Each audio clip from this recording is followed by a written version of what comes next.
team, I'm Niresh Aliathambi.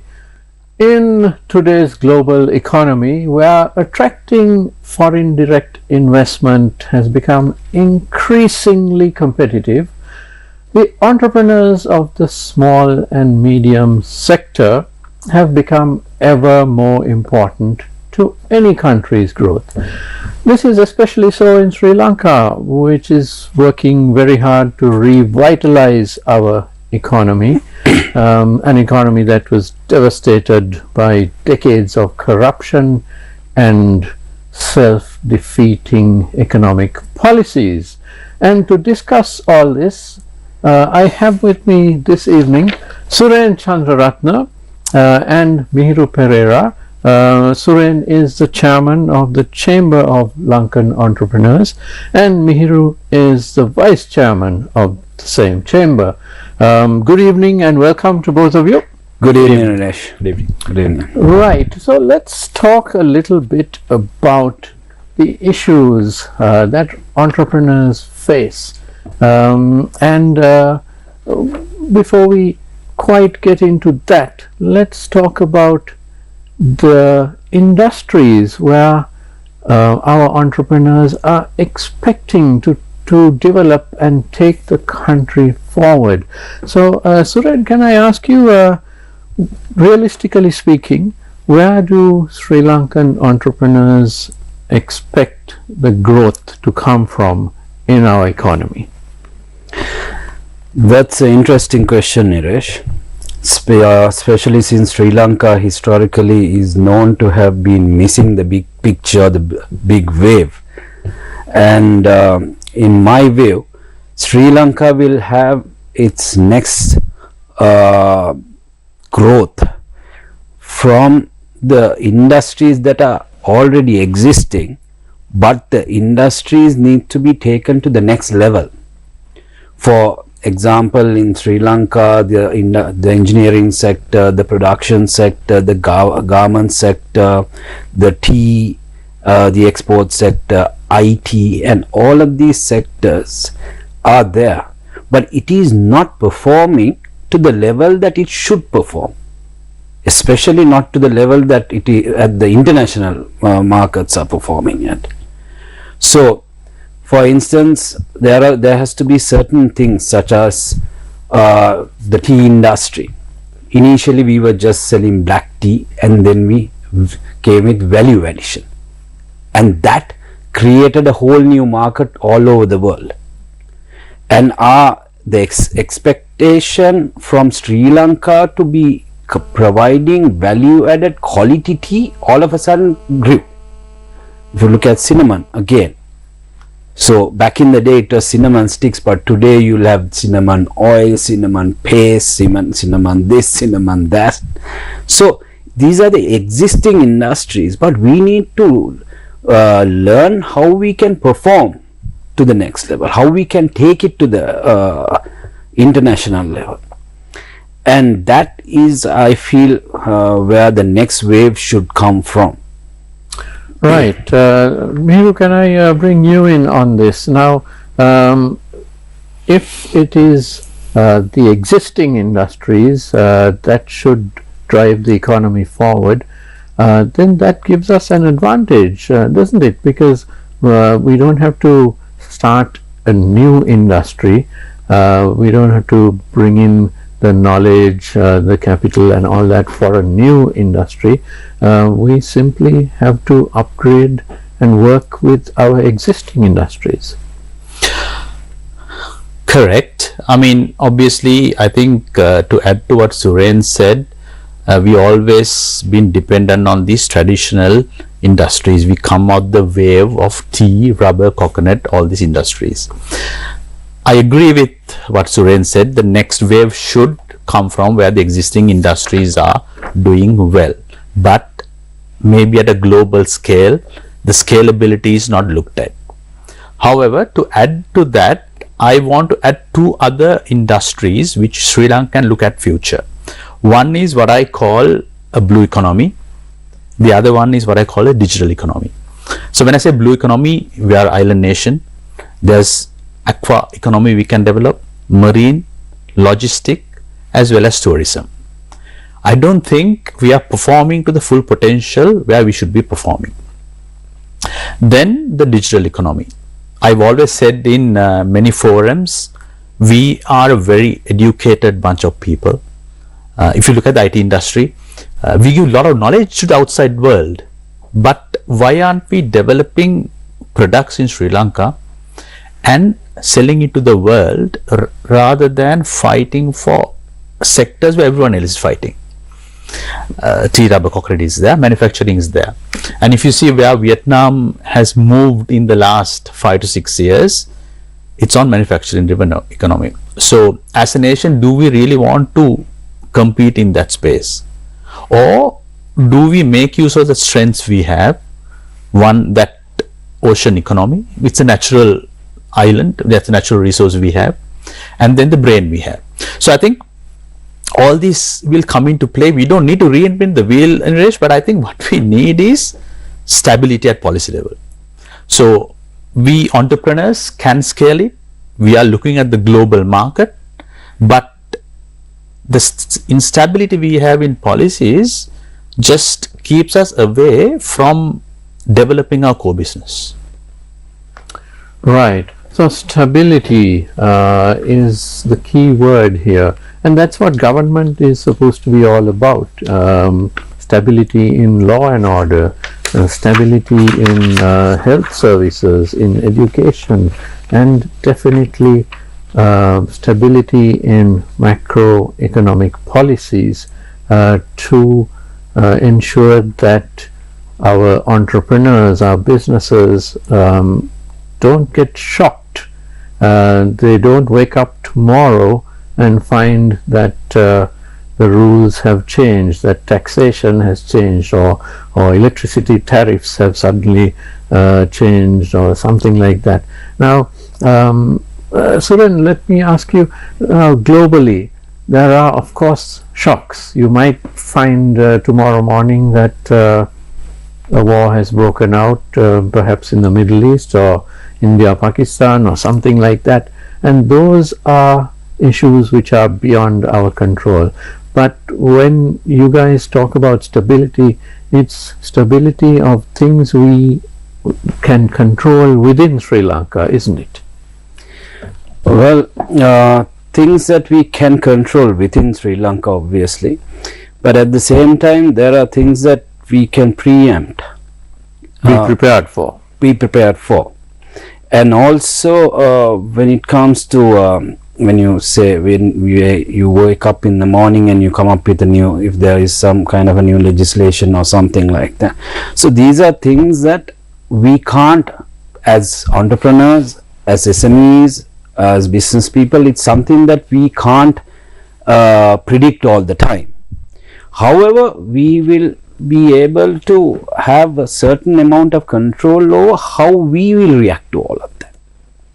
So as organizations, we need to be in a position where we have structured the organization in a way where certain control can be brought into the whole picture.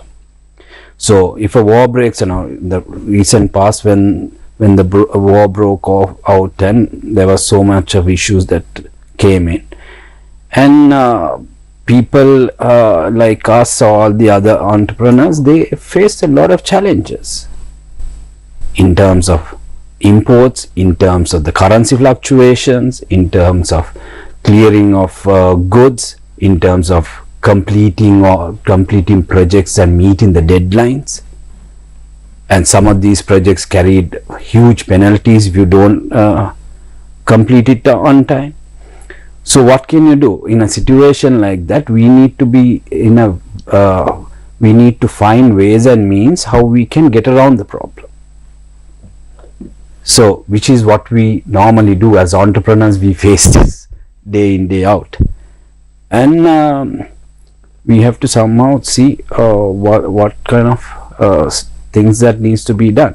So, but as a government also should be able to support entrepreneurs in situations like that, because they are the people who are actually supporting the economy in many ways. So sometimes as entrepreneurs, they can't do it on themselves, by themselves. They need to have the support of the government and the other stakeholders as well. Right. So, Mihiru, when you talk about stability, and of course the manner in which entrepreneurs deal with situations which come up, it's always better to have a predictable situation as much as possible, isn't it? I spoke earlier about, waking up and finding that something has changed in this playing field. But as an entrepreneur, when you are planning, let's say, an expansion or simply your existing operation, you basically want to know what challenges you will be facing and what costs and what opportunities you will face for a year or two, wouldn't it? I mean, we would love to. I mean, obviously, as entrepreneur, as any businessman, we do their the study or the research before either launching a new product to the market or new services, or even going globally. You do a research. But what we need to understand is, if you take the Sri Lankan entrepreneur, Niresh, the devaluation of the rupee or the interest rates being high every time, those we have withered throughout. And as entrepreneurs, we can plan for that, we can price for that, we can discuss with our end clients, we can firefight and come out of those situations. But when policies becomes unstable, when regulations become unpredictable, that you can't weather right away. So if you see where these policies are being made, or if you see people crafting these policies, I don't think they are practitioners at the ground level. Us as entrepreneurs, day in, day out, we understand the ground reality. We work on many industries, so we know a particular policy, what impact it will have. And a classic example, last week we wake up and all of a sudden we realize that we can't do TT transfers for our imports. I mean, I understand there should be rules, regulations in place, but you can't overnight impose a rule and stop the whole country from moving forward. Well, that to me seems like somebody sitting in an office and deciding, okay, this policy is good, that policy is good, without actually sitting down with the people whom it would impact, the people who would know best what impact it would have, and simply announcing a policy, and that simply leads to chaos, don't you think? Yeah, that's what I said exactly. People who are crafting these regulations, stability, all these policies don't understand the ground reality of these situations. That's where entrepreneurs, I mean, if you take Sri Lanka for example, 75% of enterprises are SMEs, and they are at ground level. They should be consulted when any policy that affects SMEs are taking place. That's the biggest issue we see, that consultative approach is not there. People who are sitting in an office overnight thinking, okay, it's firefighting. Something happened in place A, to cover that we put a rule or regulation in place, but they don't realize how it will affect C, D and E places. So as you correctly said, yes, people are putting it, doesn't understand the ground reality. That's why, I mean, as you introduced, we represent the chamber coil. We have people covering multiple industries. So at ground level, we understand the challenges many of the industries face. We understand what SMEs face, and we are pushing for policy changes based on our experience, based on data, based on what we face at the ground level. So I think my message is, it's good, do your policy changes, it helps any country, but be consultative.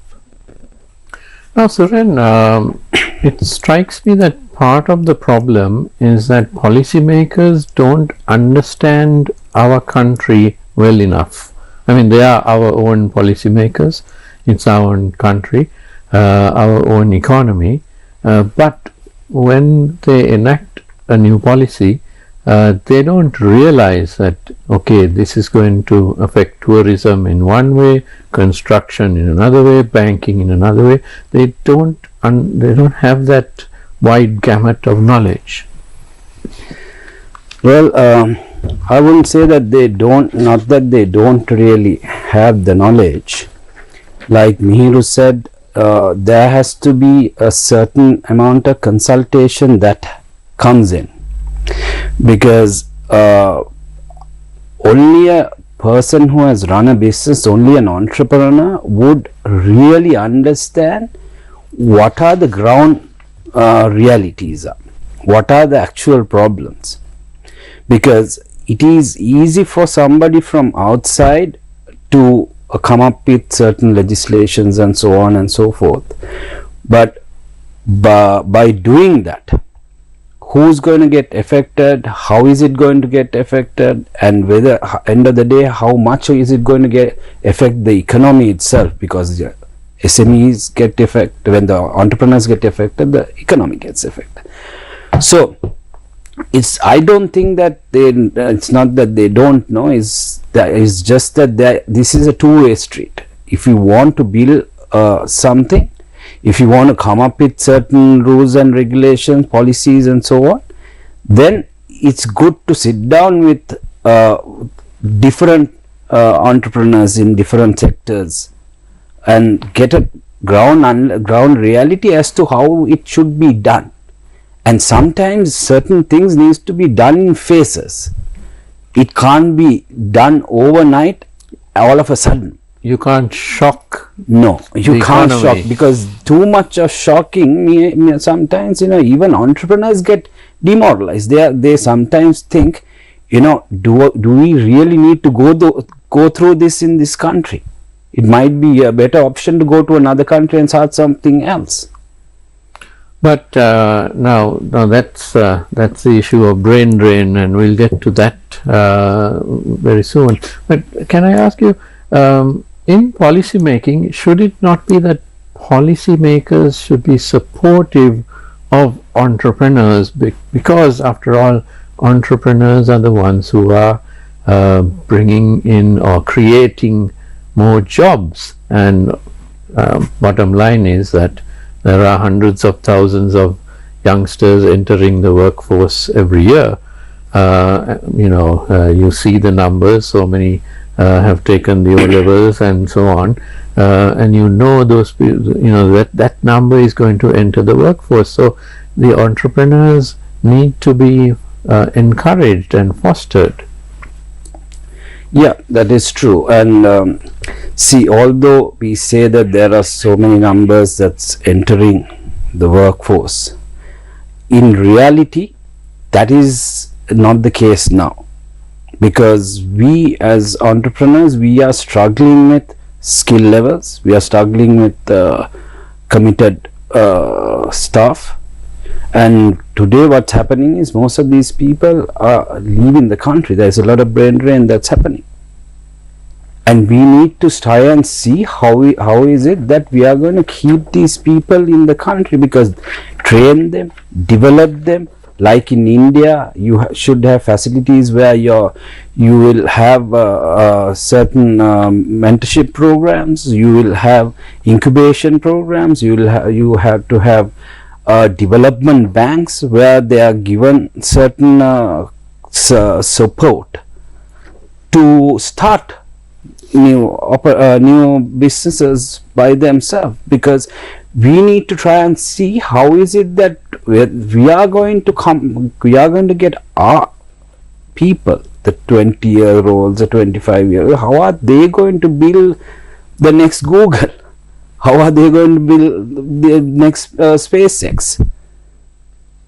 Very true. That's what we should be looking at, and that's what we should be supportive of, so that as entrepreneurs, we will also, you have entrepreneurs and you have within the organizations also, we look at ways and means of how are we going to create people to come up with their own thinking, own ideas, and we can share in the whole thing.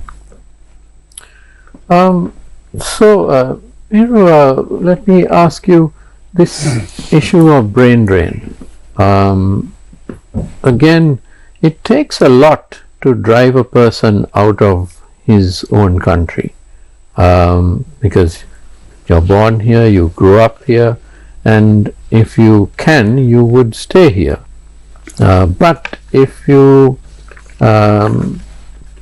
have little confidence in your ability to make it, to be successful, whereas you are told, work in Dubai or migrate to Australia or something like that, and you will definitely make it, then the enticement is always there. But what needs to be done to encourage these people, and I'm talking about the energetic young people who will take the risks, who will open new companies, who will think of shooting for the moon, basically. How do you keep them in Sri Lanka? I think, Niresh, brain drain, to my understanding, happens at 3 different levels. One is, you have in any country, you have X number of people who always leave the country and go for either employment or skill level migration. And then in Sri Lanka we see 2 things. One is the government forced brain drain, because for the government the number 1 earning of USD is based on foreign remittances. So there are government based programs which send people overseas. That is what we call the skilled and unskillable workers. Then the third category, which you said, people who are not happy with the system, they think they are stuck here, they don't see a future, and they want to move out. So as entrepreneurs, we have all 3 levels of employees in our organizations. When it comes to number 1 and 2, which I said, the naturally people migrate in the country and government sponsored programs, we can't stop that. But the brain drain, the skill level, the technical level, we lose on the third category we mentioned, people who don't trust the system. But that again goes back to that instability we have in the country, we have in the economy. Because as entrepreneurs, we would like to focus, as I said, focus on our core business. So I represent the construction industry, Suren represents the engineering industry. I want to focus on my core business, start locally, but I always want to think regionally and globally. As entrepreneurs, when I take my business regionally and globally, then I can create an environment where that skill level employees have a better future to think. But right now, we are also firefighting to keep our businesses afloat. So with access to technology, with access to social media, our people are always comparing what's out there. Because we are educated, we have our education system as good as anywhere in the world, and a lot of graduates that comes out are good English speaking graduates, so the demand is out there for them. So unless we create our organizations to global standards, where work wise as well as remuneration wise we can compensate them equal to their global standards, we'll always face that issue. But that is where the policy level policymakers has to help us. I can't be facing tomorrow morning, I don't know what I'm facing tomorrow morning when I wake up. I don't know what policies that I will come. Well, that's exactly the problem, isn't it? That's exactly the problem. No, I mean, if you could say with some certainty, no, tomorrow will be, the policies will be the same as today.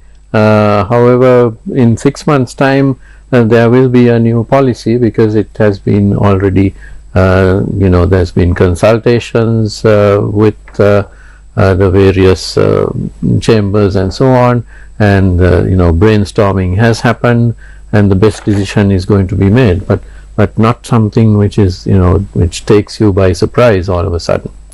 No, exactly. I mean, when I go to work tomorrow morning or throughout the week, what I want to see is how do I compete for a project in Maldives, or how do I compete for a project in Africa, or how do I compete for a project in Middle East?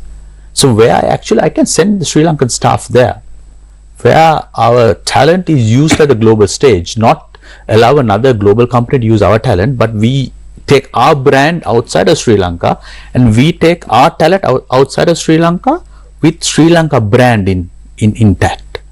So I think I would love that one day we can do that. We are doing that despite all these challenges. We are doing that, but not at a level that we can compete at the regional level yet, Niresh. We can't. Right, we need to take a short break now. I am in conversation with Suren, Chandraratna and Mihiru Perera. Don't go away, we'll be right back.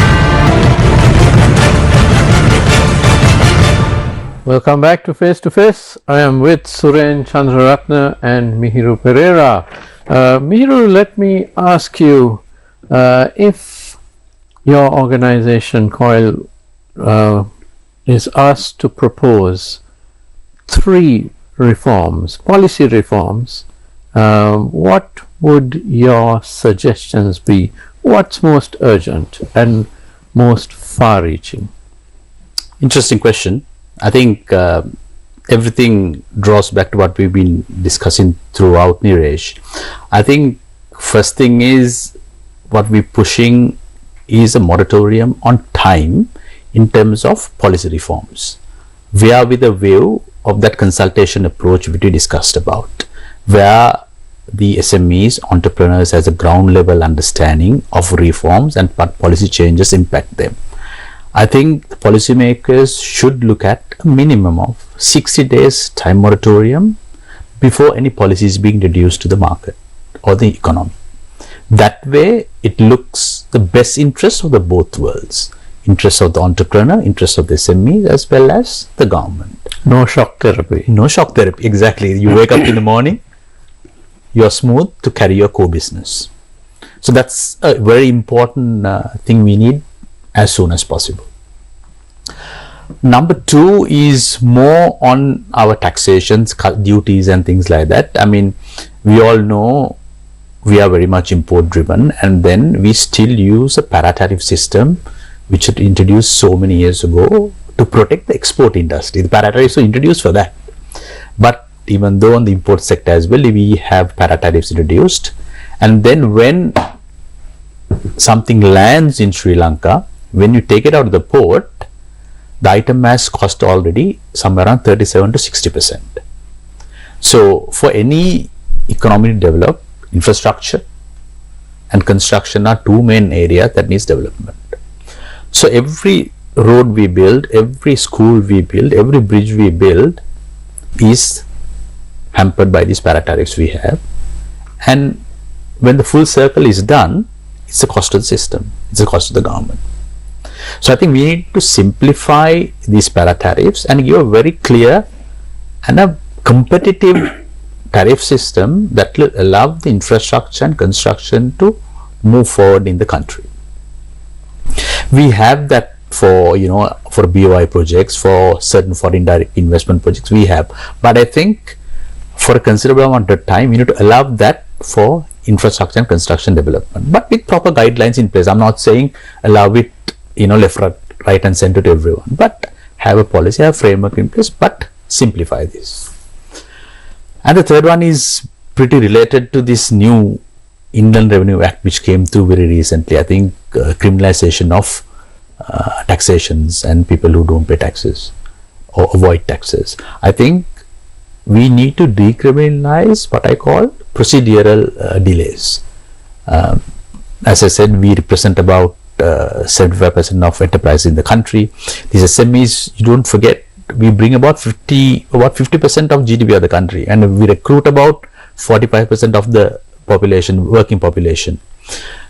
For administrative error, SMEs and entrepreneurs cannot be criminalized for these matters. It could be a delay in because some of these SMEs, in relation to understand, working with about 10 to 15 people. So maybe they don't have a tax expert sitting in the office. So they might delay it for about a day or 2. But that doesn't mean it's a avoiding of taxation. It's a procedural managerial error. So we need to look at very soon decriminalizing that, because otherwise it will, apart from this firefighting we are doing, we'll have to be in the courts every day looking at issues like this. So I think it's very important we look at that. So those are three. One is, as I said, clearly on the time consultation, moratorium on changes. Number two, on para-tariffs. Number three, on the new Indian Revenue Act on decriminalization. I mean, increase the tax net. That's exactly what we say, what entrepreneurs say. But people who are paying taxes on time, who pay their taxes, don't penalize them for procedural and managerial errors. These administrative errors in other countries they call. It's not a criminalization. Very sound suggestions indeed. Suren, can I ask you a related question of what are the biggest constraints that the SME sector faces today, and how can these be overcome? Niresh, there are a few constraints that the SMEs have. So one of it is the access to finance. When you look at finance, when it comes to an SME, most of the time you go to a bank. They will give you a facility if you have the necessary collateral. But if the SME has the necessary collateral, they will most probably not go to a bank. They might be in a position to find that funding somewhere else.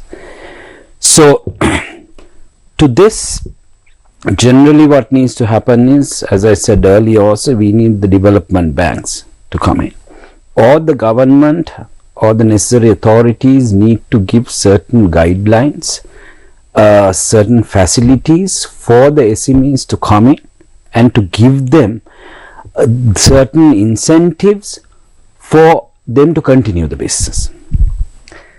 And the next one is you have the, as we were talking earlier, we have the regulations and so on and so forth, that basically tightening the business, because sometimes as Mihiru also touched on this, the SMEs don't even have the necessary skill levels or the knowledge that is needed to maneuver through these regulations, because they really don't know. They come in, their focus is fighting, their day-to-day firefighting, and how to keep the business going, how to keep the business growing, and so on and so forth. So there has to be certain mechanisms that are there where people are, the SMEs are guided through the whole process in a practical way.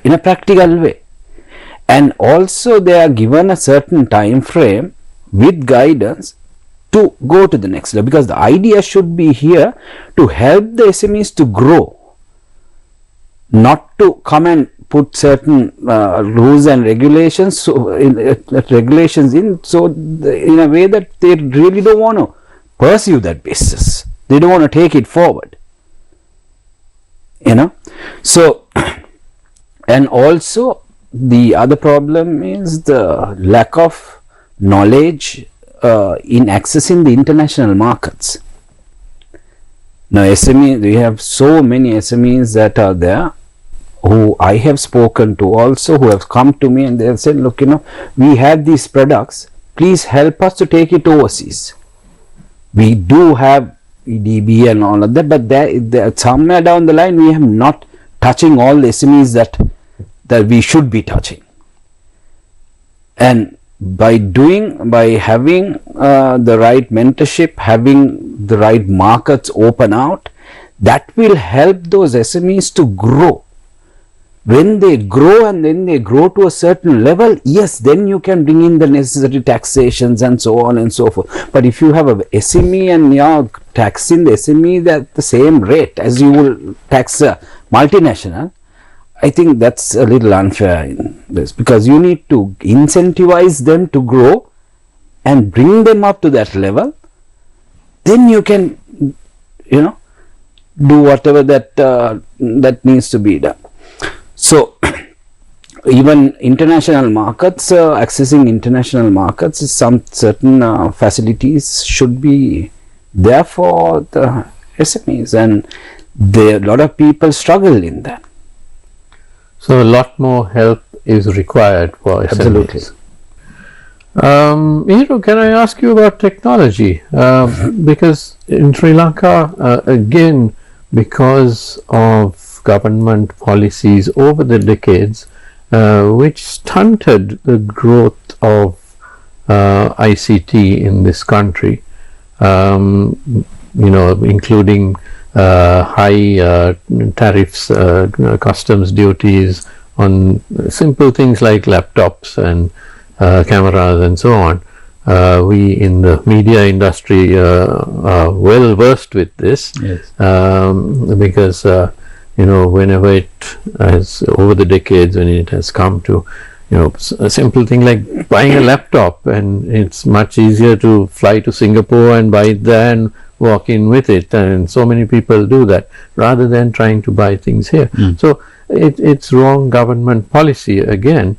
But in terms of technology, both ICT and industrial technology, what do we need to do to get up to standard? Because we see countries like India are suddenly streets ahead of us. I think, Niresh, it's not to do with awareness. All these organizations are aware of technology wise what they need to do. If we link to our brain drain question, the answers to that lies with how technology ready we are to replace certain of these human elements. But what we need to understand is technology costs money in terms of implementation, and also it requires skills. So a lot of SMEs are lacking both right now. For any organization, as I said, the shock tomorrow morning is something else. So the first thing that goes out of the pipeline, okay, we'll stop the investment on the technology change we're going to do, or the automation we're going to do. We stop that to fight the issue we have in hand right now. So all of a sudden technology goes out the back door. And also the lack of skills that is there. Replacement of technology or the implementation of technology needs skillful staff. So we are lacking that in Sri Lanka. But the good thing what we are seeing is there are good IT companies now coming up. Now yesterday I was just reading an article where a Sri Lankan IT based company is doing the AI framework for Estonia as a country. So I think there's a lot of talent, as Suren said as well, are developed in Sri Lanka. Only few reach that global market. So as policy level, as government level, we need to understand how do we tap these companies, how do we tap these brains and take them global. And even though these companies are going global, we don't know to what context we are as a country are earning our revenue. That revenue must be draining out somewhere else. So are we actually benefiting from these companies doing global, working for the global IT, global hubs? Also, a related question, is there untapped potential among certain industries that we could utilize? I think I've spoken in another forum as well. Sri Lanka should look at AI, not using AI that is produced somewhere else. We should be producing AI based solutions in Sri Lanka and selling it to the world. In my industry, there are Sri Lankan entrepreneurs who have developed products, but they are so stagnate at a level because they don't have access to the global markets, or they have issues with funding, as Suren said, access to capital. Because they might not have a collateral to give it to a bank and take 100 million rupees or $1 million they need. So that's why the government, it's very important we capture that very soon, identify these companies, identify what they need and develop them to grow and take our brain, develop products outside to the world. That is what I call the digital economy. When you spoke about earlier, we explained about digital economy. I think that is very much untapped. And then going back to Sri Lankan businesses, not implementation technology, that's one of the biggest things. I mean, very recently I was in China, and then went to a factory where pre-COVID they used to hire 12,000 people. The work was 12,000, and all of a sudden post-COVID they're only recruiting 6,000 people. I mean, China has no issue with workforce or population, but they have automated it, but that's cost money. I think we need to look at our traditional industries, even tea, rubber. How do we automate this? Apparel industry, we compete with the world. How do we, as much as possible, automate? I'm sure established companies does that, but how do we pass the knowledge to SMEs? You pass the knowledge to SMEs, and as Suren said, we develop those SMEs to the global level.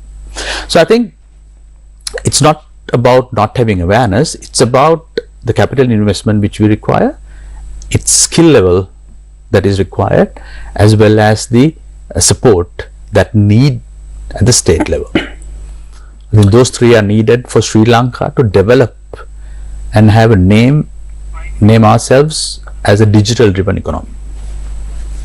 Right, and we are almost out of time, but let me ask both you gentlemen about the private sector and public sector partnership.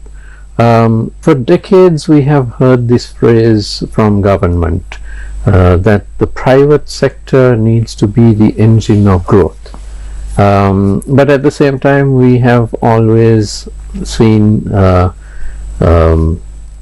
those in government not fostering or encouraging the private sector enough, and instead sort of looking at the private sector as yes, the engine of growth which is going to provide money for the government to run, and that in itself tends to stifle the engine of growth, which is the private sector. Is there still a bit of a disconnect between the two sectors, in the sense that there should be greater communication and working together? So let me ask Mihiru first for your thoughts, and then Suren on this, because this I think is a very important aspect. I think yes, one is, I mean, as you said, correctly said, discussions been going for decades, you know, private sector and public sector working together, collaborations and things like that. But what's been lacking is how much the private sector trusts the system. For that, these partnerships to work, for example, we need to globally partner with players outside of Sri Lanka. So, for example, if I want to bring foreign direct investment to Sri Lanka, say I want to develop a solar power plant, the technology, expertise and funding will come from another country, but the private sector has access to those markets. For example, the chamber we represent, COIL, we have networks all over the world. We have partners, we have the chambers. There are people who discuss partnering, coming into Sri Lanka, especially on sectors like tourism, energy and infrastructure. But as entrepreneurs, as SMEs, when we have a lesser trust on the system, how do we encourage someone else to come on board? The very first question they ask is the transparency on the system, transparency on the policy, and the stability of the policies as well. No one is willing, Niresh, to come here in Sri Lanka to go to a private public sector agreement, build a power plant and stay to decide 2 years down the line they're going to take that over. We need to have rules, policies in place that does not disturb the society. The day that happens, the private sector is more than capable of driving this economy, of bringing foreign direct investments, of giving employment like any other country, Singapore, US or China. But we need to trust the system, we need the stabilization in the system, we need the government support.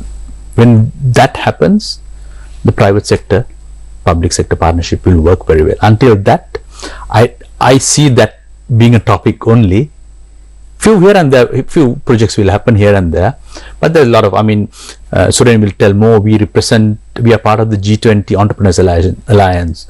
Even though Sri Lanka is not part of G20, COIL represents the Entrepreneur Alliance for G20. COIL is only chamber from Sri Lanka represent that, and we have access to the G20 market. People are discussing with us of investments possibilities, but that regulatory framework has to be stable, because at the end of the day it's a trust they have with us, so we don't want to lose faith and lose trust with our partners. Excellent. And Suren, your thoughts on this? Yeah, just moving on of what Mihiru was saying. See, the private sector and the government sector, I would say there are certain collaborations that are successful. At the same time, for an effective collaboration, we need to have a very structured and an open communication that's going on. About a year ago, there was this company that came down from Korea who met up with me. They wanted to promote medical tourism, and they wanted to basically see how they can start the operations. As you know, it's a multi-billion-dollar business that's there.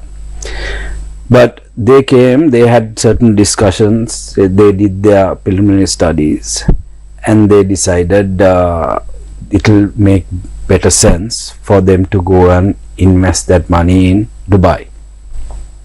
So I would have loved to work on that project as an entrepreneur, but at the same time they thought the collaboration that the private sector and the government sector has is not strong enough for them to build the business. So the regulations, the policies that are there, and the open communication that is there, and also there has to be a lot of discussion that has to take place between the private sector and the government sector to really understand what are the potentials that's there, and how we can capitalize on this. Because as Mihiru rightly said, we have the connections, we have the network that is needed, but if we can't make use of it due to certain decisions that has been taken or certain policies that are in place which is not conducive to foreign investment, and which is also not conducive to continuing the even the local operations, then we have a bit of a problem. So basically a transparent communication with a shared long-term goal, shared long-term vision will have to come in, and when that happens, there will be better clarity, there will be better movement towards a more successful collaboration, I would feel. A very strong suggestion indeed, and I'm afraid we are out of time. My thanks to my guests this evening, Suren Chandraratna, Chairman of the Chamber of Lankan Entrepreneurs, and Mihiru Perera, Vice Chairman of the same chamber. Thank you very much for being with us, gentlemen. Thank you. It was pleasure here. Thank you. Thank you to you at home for watching, and you'll catch the next show immediately after this, and until our next face-to-face, I'll see you there.